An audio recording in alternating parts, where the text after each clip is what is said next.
Hey all, and welcome back to our series of how to structure your training plan with Strength Lab 360.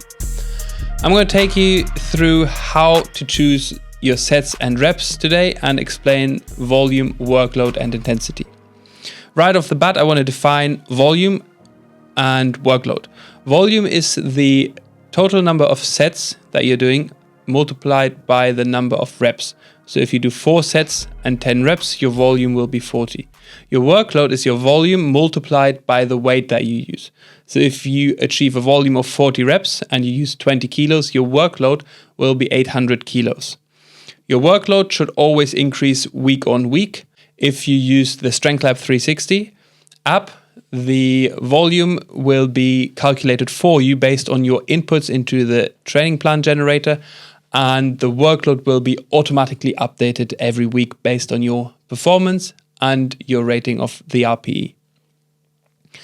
If you plan your training, you should aim for 10 to 20 sets per muscle group per week and about 4 to 6 sets per muscle group per training session. That is what science indicates as optimal. There's also some research suggesting that anywhere from 10 to 30 per week might be good, but we recommend 10 to 20, 10 sets per week per muscle group more for the beginner side of things, and 20 sets per week per muscle group for more advanced lifters. So you will pick out your exercises, you will pick out your muscle groups, and then make sure that you hit the 10 to 20 sets per week. In terms of reps, I recommend anywhere from 8 to 15 to my clients, and that's what I use myself. That's not the only range in which you can build muscle.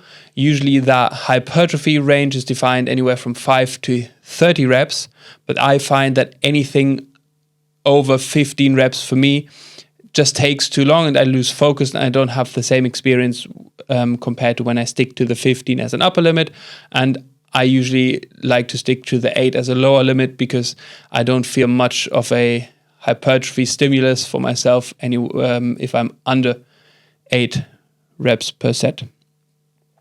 In terms of break time, the break time depends on your training style. If you train for strength, you're more likely to have 3 to 5 minutes, and if you train for hypertrophy, you're more likely to be anywhere around 90 seconds for your break times.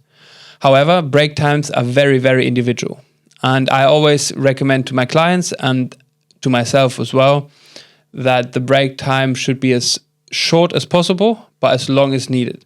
So make sure you have enough time to recover and that you are able to do another set, but don't take too much time to cool down and lose all the metabolic stress that you might want to utilize in your hypertrophy training.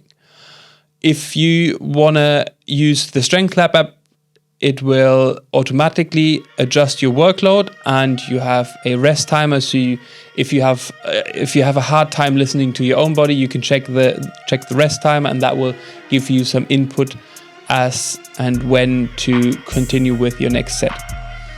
If you want to learn more about how to structure your training plan, stay tuned for episode 4, and I will see you guys shortly.